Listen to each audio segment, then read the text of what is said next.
بسم الله الرحمن الرحيم الحمد لله رب العالمين والصلاة والسلام على سيد المرسلين وعلى آله وأصحابه أجمعين أما بعد فقد قال عز وجل بعد أعوذ بالله من الشيطان الرجيم بسم الله الرحمن الرحيم قل هو الله أحد الله الصمد لم يلد ولم يولد ولم يكن له كفوا أحد.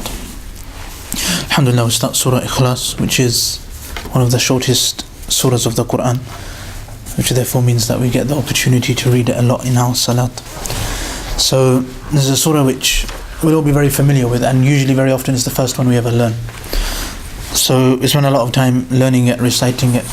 However, sometimes we forget to understand what it's all about.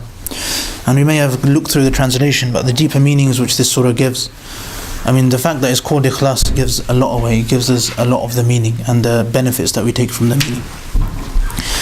And overall, this surah generally talks about the oneness of Allah subhanahu wa ta'ala, the tawheed of Allah, the fact that Allah subhanahu wa ta'ala is one. And then after it talks about this, it describes many of the other qualities which Allah subhanahu wa ta'ala has. So the fact that Allah is samad, and then lam yalid wa lam yulad, and then wa lam yakun lahu kufuwan ahad. So all of this describes the different qualities of Allah subhanahu wa ta'ala.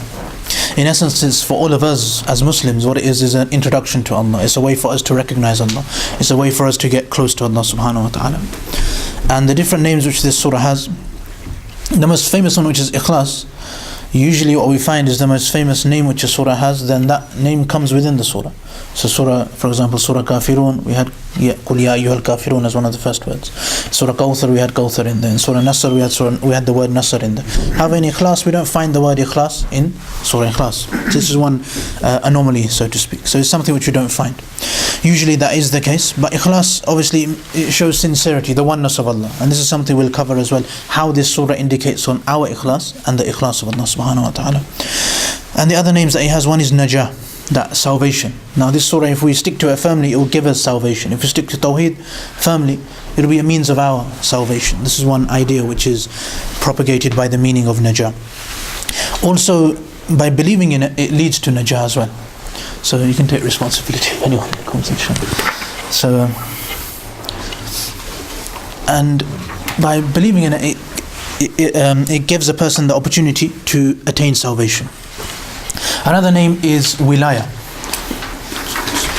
So another name is Wilaya, and Wilaya is the friendship. So by a person studying and understanding the surah properly, he gets the true friendship of Allah subhanahu wa ta'ala. He gets close to Allah subhanahu wa ta'ala. Another meaning which this surah has is tajreed in Arabic, which is to be pure, to be separate from. So it separates Allah from the creation, from Allah's creation, and it separates Allah from any kind of deficiency.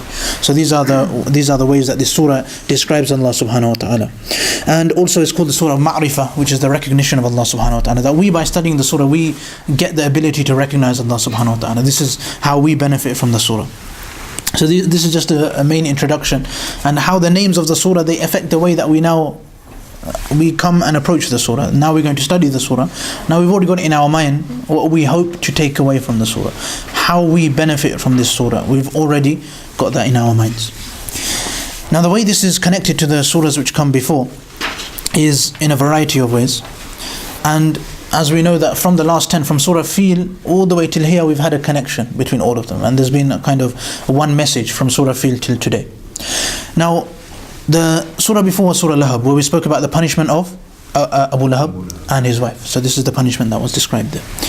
Now there, that was a one help of Allah subhanahu wa ta'ala. Allah helped the Prophet sallallahu alaihi wasallam. He had a problem. So Abu Lahab was continuously attacking the Prophet sallallahu alaihi wasallam. He was causing mischief, causing trouble. His wife was throwing thorns in their path and causing lots of problems as well. Allah subhanahu wa ta'ala in Surah Lahab, He dealt with him. So in this world He described the punishments, and in the hereafter He described His punishment. He showed the punishment which Abu Lahab will have. He dealt with this problem. Now when Allah subhanahu wa ta'ala deals with this small problem, now this shows that Allah subhanahu wa ta'ala is taking care of all the problems of the Prophet sallallahu alaihi wasallam. And his enmity in Kafirun, we had this open enmity, the Muslims on one side, the Kuffar on one side. Now this whole war is going on, and the Muslims won in Surah Nasr, and then we saw the defeat of the Kuffar in Surah Lahab. Now Allah reminds here, what's the point of all of this? Why was all this debate going on? Why was there the difference in the first place? This brings us back to Tawheed. The difference between the Muslims and the non-Muslims was the oneness of Allah, was the fact that Allah is Ahad. And this is something which other people do not accept. So this is the key thing. The surah brings us back to the whole point of all of the surah behind. From Surah Fil to here, all of the debates and arguments which have been going on between the Muslims and the non-Muslims. This surah reminds us of the point of it. The whole, why were we arguing in the first place? Very often when we start something, and this is the whole theme, this is how we benefit. When we start an organization, the people that may have built this masjid and started the masjid, when they first came to Colchester, obviously they would have thought that there's a need for Muslims to pray, a place for the Muslims to pray. All the intentions would have been pure. But then over time, when the mosque develops, when the mosque becomes more established, and then when the mosque has some more finances, and the mosque becomes a place where somebody can benefit from themselves if they have power there, then the intentions very, very quickly change. And this is something we see. That may happen in a mosque. That may happen in every Islamic organization that we see. When it starts up, the fact that it's got the name Islam in the title, it shows that they all want to do something good for Islam. But then as time goes along, politics starts playing a part, and people start forgetting why this was set up in the first place. So this is the same thing we see here. That the Muslims, now they are fighting with the kuffar have become their priority. Many a time nowadays, we may want to do something good, but then due to politics, our aim sometimes becomes just to defeat the opposition, as opposed to establishing Islam. So the Sahaba also, they had to get rid of the opposition. They had to clean the house of Allah, and they had to achieve all of these things. But as well as that, now they're reminded, don't forget the whole point of everything. The whole point of everything is the oneness of Allah, is Tawheed. It's Allah subhanahu wa ta'ala Himself. And another surah which is related to, as we know that the Prophet ﷺ, he would recite in the Sunnah of Fajr, he would recite Surah Kafirun and Surah Ikhlaas. And in many other nawafil, in Maghrib as well, and very often in other nawafil salah, we're encouraged to recite these two together. And there's a clear link between the two. So in Surah Kafirun, the Prophet ﷺ, he addresses the Kafirun and he deals with the Kafirun. And in that surah, Allah Himself and the being who's worshipped is not mentioned. So the Prophet ﷺ says that Ya qul ya kafirun la a'bud ma ta'budu, I don't worship what you worship. This ma, that thing which you worship. So what does the Prophet worship? Who does the Prophet ﷺ worship? He worships Allah. So the Prophet ﷺ worships Allah. He's not mentioned. The word Allah is not mentioned in Surah Kafirun. So who the Prophet worships is not mentioned there. However, there we find that distinction between the kuffar and the Muslimin. And now here in Surah Ikhlaas, what we find is who the Prophet ﷺ actually worships, and a very, very in-depth definition of who Allah subhanahu wa ta'ala is. And we learn about Allah subhanahu wa ta'ala here. And the surah, in regards to its virtues, now as we know, this is the one surah which has separate categories for its virtues, and this is one of the most virtuous surah in the Qur'an. We can say that with quite a lot of confidence. There's very few other surah that we have so many different virtues and from so many different aspects. You may find one hadith about a certain surah, or one or two hadith which indicate on the greatness of a surah. But with this surah, as you can see on the page, there's three. It's numbered in three. So there's three categories of the virtues. So that in each category there will be lots of ahadith. We could say dozens in each one. And the Prophet ﷺ mentions that point again and again about all three. So the first one is where the Prophet ﷺ, he treats the surah as a third of the Qur'an. And we find many narrations here. That أَنَّ رَجُلًا سَمِعَ رَجُلًا يَقْرَأْ قُلْ اللَّهُ أَحَدٌ يُرَدِّدُهَا. There was a person he heard another person who was reciting قُلْ اللَّهُ أَحَدٌ, and he was continuously repeating قُلْ اللَّهُ أَحَدٌ. So then this person, he came to the Prophet ﷺ and he asked the Prophet ﷺ regarding this, and then the Prophet ﷺ took an oath, وَالَّذِي نَفْسِي بِيَدِهِ إِنَّهَا لَتَعْدِلْ ثُلُثَ الْقُرْآنِ, that this قُلْ هُوَ اللَّهُ أَحَدٌ, this surah, it's equal to a third of the Qur'an. This is one of the narrations. And here we have three narrations, all of them are very authentic. Once the Prophet ﷺ, he himself, now remember in the first narration somebody else came to him and asked him. In this one, the Prophet ﷺ himself emphasizes the value of the surah. So he goes, أَيَعْجِزُ أَحَدُكُمْ أَن يَقْرَأْ ثُلُثَ الْقُرْآنِ فِي لَيْلِهِ. How many of you are not able to recite a third of the Qur'an every night? How many of you are incapable of doing that? And then the Sahaba radiallahu anhum said that أَيُّنَا يُطِيقُ ذَلِكَ. How can any of us have this such an ability to recite a third of the whole Qur'an in one night? Prophet ﷺ said that Allahu al-Wahid al-Samad thuluth al-Quran. He indicating towards the surah, Qul huwallahu ahad. This whole surah is equal to a third of the Quran. And this is another hadith which the Prophet ﷺ himself emphasized on the value of this surah. And then we find another narration where the Prophet ﷺ himself, he comes, the Sahaba are sitting, and he says to the Sahaba, I'm going to sa'aqra'u alayka thuluth al-Quran. I will recite upon you a third of the Quran. And then he comes onto the Sahaba, and the Sahaba expecting him to recite 10 juz of the Qur'an, a third of the Qur'an. However, he recites Qul Huwallahu Ahad only. And then he explains to the Sahaba that I said I'm going to recite a third of the Qur'an, and ala innaha la ta'dil thuluth al-Qur'an, that this in itself, this equals a third of the Qur'an. This is one.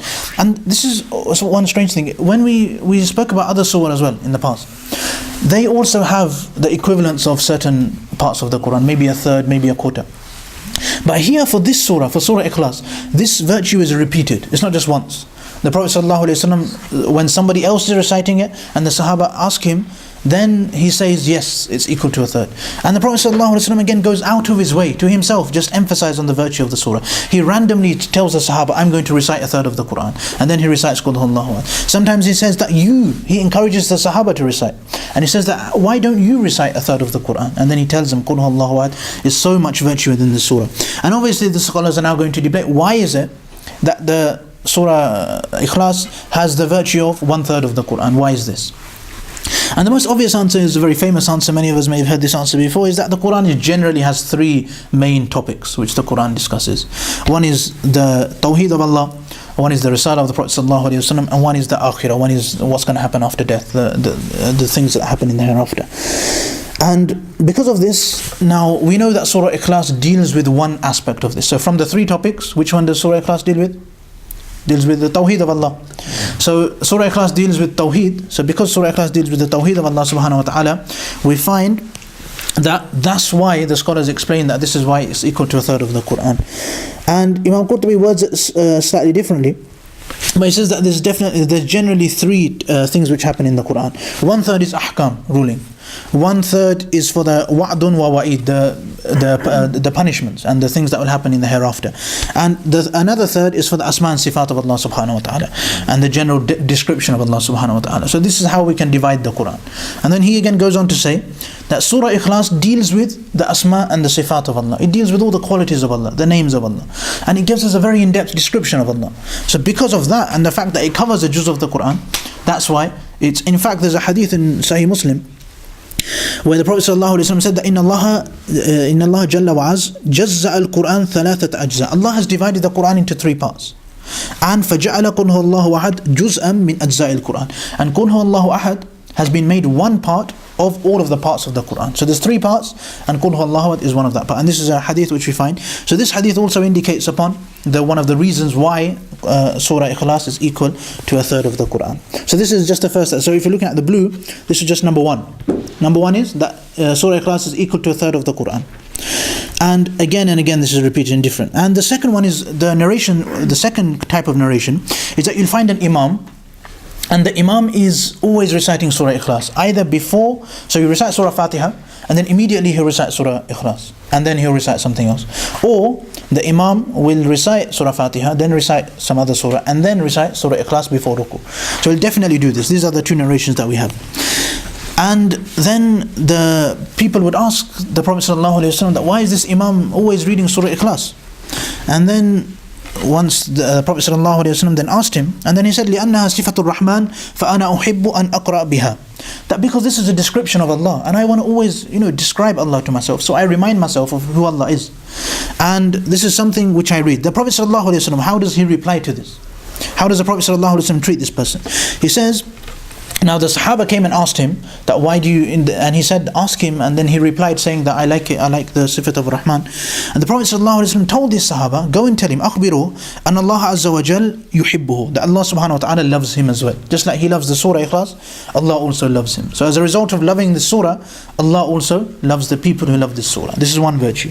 Another narration is regarding the Imam who was in the Masjid Quba. Masjid Quba is very close to Medina. So you have Medina, and remember in the Hijrah, when the Prophet ﷺ came from Makkah, he first stayed in Quba. Then he built a masjid there, then he came to Medina. So this is that masjid, the Imam there. That whenever he used to start a salah, he would always, in that salah, he would, in every single rak'ah, he would recite Surah Ikhlaas. So the people asked him that why, and they told him that, we want you as our Imam. You are the most virtuous, you are the most knowledgeable. So therefore you should be the Imam, but we don't know why you do this. So eventually they asked the Prophet ﷺ. And the Prophet ﷺ asked him, he said, Ya Rasulullah, inni uhibbuha, I love this surah. Simple. I have love for Surah Ikhlaas. And the Prophet ﷺ said that inna hubbaha adkhalaka al-jannah. He goes a step further here. Before he said that Allah loves you. Now he said that your love for Surah Ikhlaas will enter you into Jannah. You get into Jannah as a result of your love for Surah Ikhlaas. Almost as if the love for Surah Ikhlaas will give you so much authority in the eyes of Allah that in itself it will intercede for you and it will make you enter Jannah. So this is the virtue of Surah Ikhlaas. So this is number 2, so the Imam. And the third one is miscellaneous. However, here Ibn al-Arabi in his Ahkam al-Qur'an, he also mentions the point to the extent that while he was in Masjid al-Aqsa and he was in Jerusalem, and there what he was doing is he was praying the Taraweeh Salah, and he said that the Imam in every single one of the 20 rakats he would recite Surah Ikhlaas for the whole of Ramadan, just because of the virtue of Surah Ikhlaas. And obviously he's of the opinion that it's not sunnah to finish the whole Qur'an, and generally most scholars agree that it's from the istihbab, it's from something which is preferred to do, and obviously if we can get that chance, it's very good. But also just the value of Surah Ikhlaas, that an Imam would actually every single rak'ah of Ramadan. Imagine if somebody did that here. Imagine if I did that here this Ramadan. But generally the virtue of Surah Ikhlaas is so much that the people you say you don't do anything. So the people had so much value for Surah Ikhlaas that they were happy for the Imam to recite this, and they understood Allah, and this is what Ramadan is really all about: recognizing Allah, getting close to Allah, changing our lives internally, not doing a ritual, which unfortunately in our culture has become a bit of a ritual as opposed to actually connecting with Allah. But anyway, of course, inshallah in Ramadan we'll all get the opportunity to listen to the whole Qur'an, alhamdulillah. And then the third one, the number 3, these miscellaneous rewards. This will go on forever, so I'm not going to go deep into this one. But there's so many different things. Many of these hadith are not very authentic either, but many of them are authentic as well, and just different things. So as we got in number 3, different things. The Prophet ﷺ, Imam Tirmidhi, he brings quite a few. One is that the Prophet ﷺ, he heard somebody reciting it, and when the person recited, the Prophet ﷺ said, wajabat, that it's become necessary for him. The Sahaba said, what has become necessary? And they said that wajabat lahul Jannah. Jannah has become necessary for him reciting it. That's how much sincerity he read this surah with. And another one is a person who recites 200 times a day, 50 years of his sins are forgiven. And then a person who before sleeping, he lies on his right hand side. Again, this is narrated by Imam Tirmidhi. He lies on his right hand side, and 100 times he recites this. Then if he was to die that night, he would enter into Jannah, and Allah will say to him, Allah will say, Ya abdi udkhul ala yaminika al-jannah, that, oh my slave, enter into Jannah on your right hand side, just in the same way. So different virtues. And then another very famous one, which comes a lot in many of the narrations, is the fact that the Prophet ﷺ, he tells Sahaba who have certain poverty in their life, that before you enter your house, recite Surah Ikhlaas. And if you recite Surah Ikhlaas, the poverty will be diminished from your house. This is the different virtues of this surah. And we find all of these, most of these are written here. I've tried to summarize it, and again we won't go into that. Now just the reasons of revelation, why this is revealed. Again, we read this so much, and the translation is very simple really. So if you just go through the translation, we can all read that anyway in a translation. The reason, now this virtue gives us it gives us more gravity in our hearts, this surah. Because we read it all the time, many a time we read it because it's short. And it means we can pray a shorter salah. We sometimes undermine the surah. So these virtues come, and we've not seen this much virtue for any of the surah of the last 10 as much. Surah Fatiha had an amazing amount of virtue as well, but there's a lot of virtue for this surah. And the reason it was revealed, again, there's different narrations. One of the narrations, the narrations are all very similar. So basically the kuffar came to the Prophet ﷺ, the people of shirk, and they said that sif lana rabbak, amin dhahabin huwa, amin nuhas, amin sufar, that is made out of gold, is made out of silver, is made out of copper, is made out of brass. What is your God made out of? And some narrations say that the Prophet ﷺ was giving da'wah, he was calling towards Allah. And then someone came up to him and said, explain to us, who is your Lord? Who is your God? Explain to him. And another narration, unsub lana rabbak, that tell us the lineage of your Lord. Who's his dad? Who's his mother? Where does he come from? What's he made out of? They want a good description of Allah. And then all of these narrations, they come in different ways. Again, we're not going to go into that, inshallah. But different narrations come, different times they ask the Prophet, describe Allah for us. And then as a result of this question, the revelation came, Qul huwallahu ahad, Allahu samad. And this was the description of Allah subhanahu wa ta'ala. So that's the end of the front, which is quite detailed. Moving on to the back and just the surah itself, Qul huwallahu ahad, the first verse. Qul, as we know we've done before in Qul ya ayyuhal kafirun, it means to say. What this does is the Prophet ﷺ is told to say. Another meaning we get from when we have qul is that we ourselves as the ummah, when we read the Qur'an, we're told to propagate this. It's not just for ourselves. We can also propagate this message. The message of Tawheed, the oneness of Allah, the asma and the sifat of Allah, the way we recognize Allah, the friendship we have with Allah. All of these are things, when we develop it, we propagate it as well. This is the first thing. Huwa refers to, this huwa here, for Arab speaking we'll understand, that huwa is showing that the question's there almost. This is an answer to a question. So as we know, the question was there from the Quraysh, that describe your Lord. So the Prophet is saying huwa, as in referring to Allah subhanahu wa ta'ala, huwa Allah, He is that Allah who is ahad. And this is the simple way of translating it. So the reason we start in this way, if we didn't know the reason, it's an answer to a question, then you probably wouldn't understand it as well. So this is why it's answered in this way. He is the Allah, the one. And there's different benefits of using huwa like that. Huwa, when it's used like this, is called sha'an, for the greatness of Allah. It shows the grandeur of Allah. It shows how amazing Allah subhanahu wa ta'ala really is.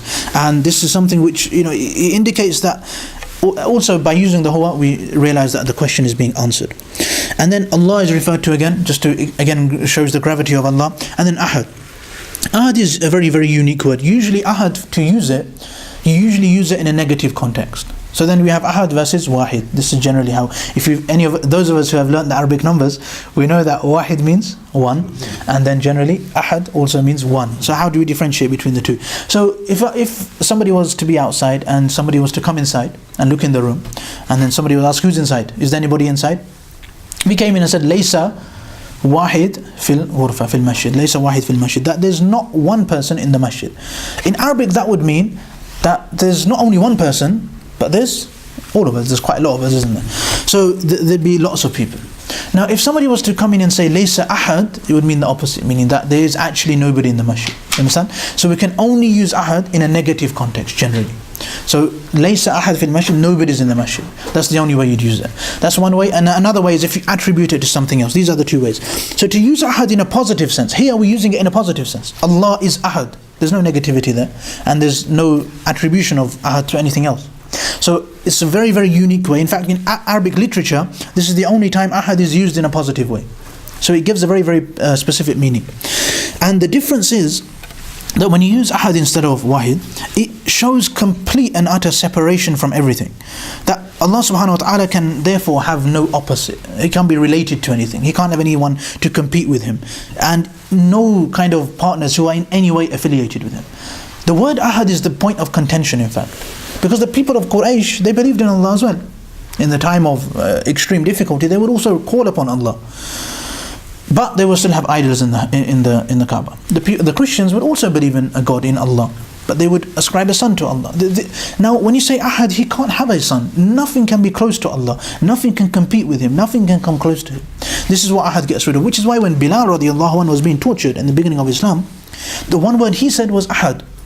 Because this is the point of contention. Allah, they believed in Allah as well, but not in the same way. He said ahad. There's nothing that can come close to Allah. All your gods are wrong. This is what ahad does, and it creates this divide between the Muslims and the non-Muslims and other people who don't believe in the one God. It gives a unique feeling to the God of Islam.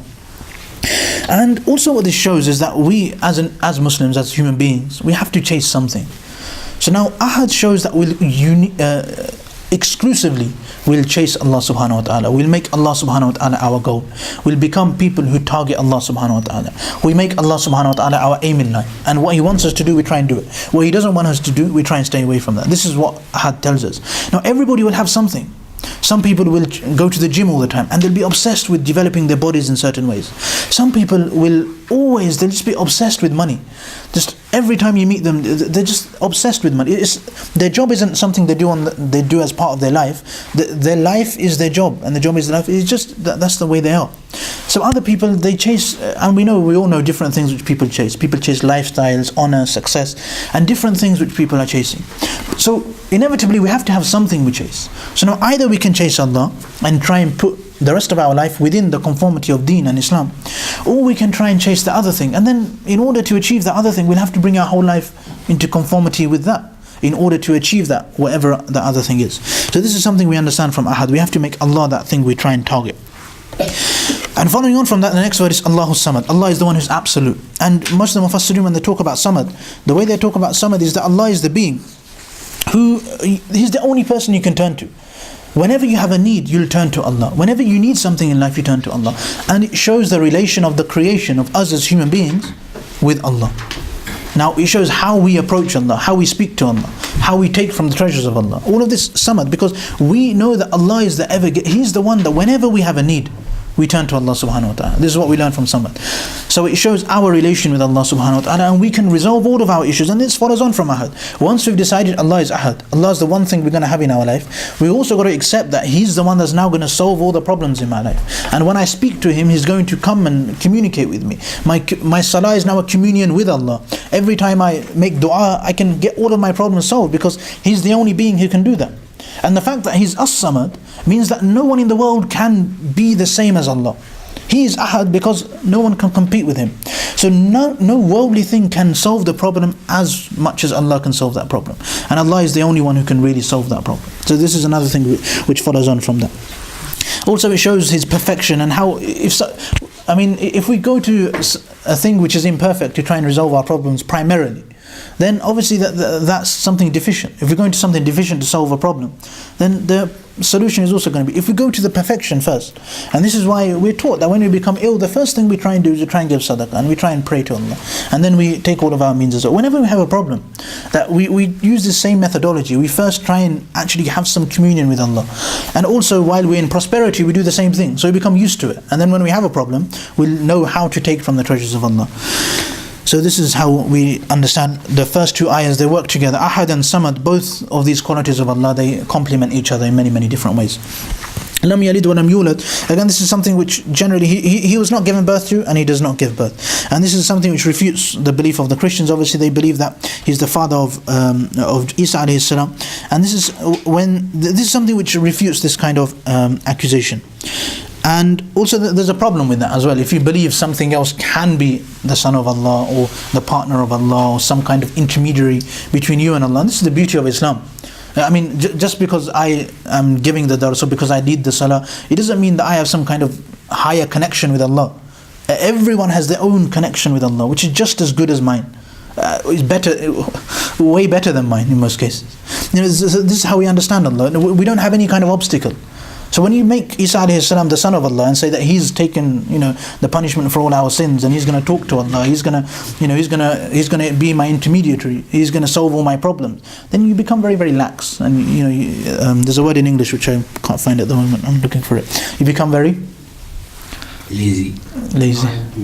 I've forgotten the word. Okay, but you become something, and you try, and you're very often trying. You become reliant on Isa alayhi salam, or you become reliant on this person that will get you through to the boss. Like if we have somebody if we have an MP who's our best friend, then we'll rely on him to vote, and we'll have some influence on the way that he votes, and influence on the Prime Minister, and we will have some kind of friendship with him, and we'll expect to use that friendship to try and get what we want in different ways. Whether if we want to visit the House of Commons or whatever we want to do, we'll think that because I know him, somehow I'll get some kind of help. If I want to launch a petition or something like that, it's the same thing. So this is, in Islam, we all have the same connection with Allah. We don't believe in somebody else being this person who's going to intercede for me. We don't put our trust in that.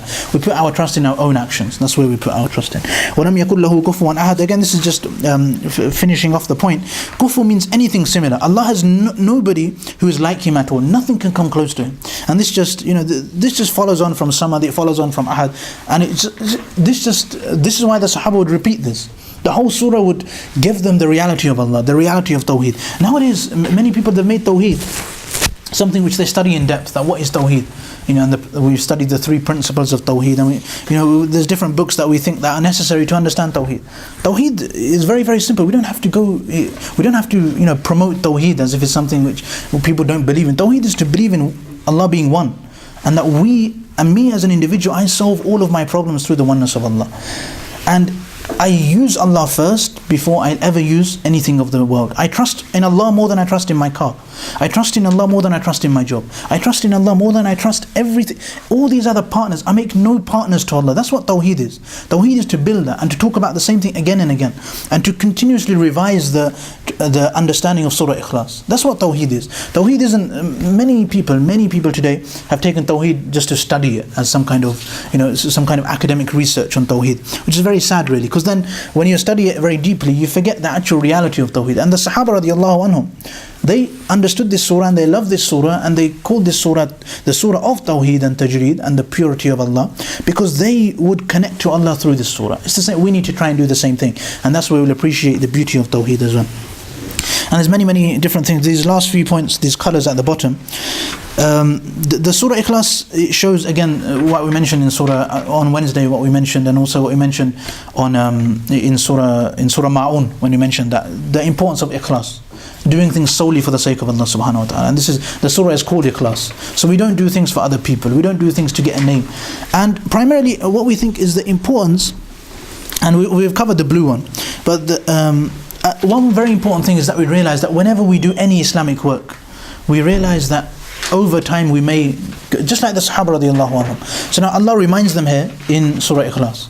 So now the way that Allah chooses this tartib, that first they have the victory in Surah Nasr, they have a debate, they have a distinction from the kuffar, so they have a battle with the kuffar, they beat the kuffar in Nasr, and even in Surah Lahab they show some kind of enmity and the fact the Muslims win. But overall the whole point of this whole thing is Tawheed, is for me as an individual to recognize Allah subhanahu wa ta'ala. So it's important not to ever forget that, regardless of how big my organization is, regardless of how much effort of deen I'm doing, regardless of how many people turn up to a class or something like this. My aim is always to realize that the aim of myself is to connect with Allah subhanahu wa ta'ala. And also, if you understand all of these few points, and most of it's summarized there, but if you understand this properly, the key thing is the more we read this surah, every time we read it, we'll have more trust in Allah, we'll have more reliance in Allah. And that's why the Sahaba radiallahu anhu would recite this all of the time. And so hopefully we've all taken away these messages, and the same messages which the Mufassirin, they focus on, so that we understand the reality of how we benefit from the Ikhlaas and from the Tawheed of Allah subhanahu wa ta'ala. So I make dua Allah subhanahu wa ta'ala gives me and all of us the ability to understand and act upon what's been said. How can a Muslim build Tawheed? Reciting the surah and understanding it properly. Reciting the surah. So Tawheed is the oneness of Allah. So you appreciate the greatness. One of the ways is the Quraan itself. This is one thing, certain people bring this argument that, you know, when we do Islamic talks, we shouldn't talk about things which we've been studying since we've been growing up. And they say, you know, because we've had enough of them. So Tawbah and Istighfar and Ikhlaas and things which we already know we shouldn't talk about. But everything has a repetition. I mean, every Muslim knows that they're meant to pray 5 times a day. They don't do it. That's the problem. So we all know we're meant to have Tawheed, but to develop that, and to develop that inside ourselves, it requires spiritual application. It requires things like dhikr, and it requires remembering Allah subhanahu wa ta'ala, developing concentration inside salah, and generally trying to develop dhikr, a heart which is dhakir as well, a heart which is constantly aware of Allah subhanahu wa ta'ala. This is what we call taqwa. And understanding these kind of surah, the surah of Ikhlaas and the Qur'an itself, we understand tafseer of the Qur'an. Allah, throughout the Qur'an, there's 3 main topics. One is Tawheed. So if you understand the way Allah talks about Himself in the Qur'an, that's a very, very good starting point. And then we develop Tawheed of Allah. And the more we think about this, and the more we keep this in mind, and the more, if we keep recapping this surah regularly, then all of the lessons that we take, they'll come into our lives, inshallah. And then on a daily basis, it's a 24/7 task to develop Tawheed in somebody's heart. It's not just for salah. It's not just when we're in the classroom. It's not just when we're listening to the surah or reciting the surah. It's throughout our lives. Tawheed, that Allah solves my problem. So when I have a problem, for me to turn to Allah requires a very, very high level of, and this is something inshallah we'll get, this is the topic which we'll try and cover more on Wednesdays inshallah, after Isha, inshallah.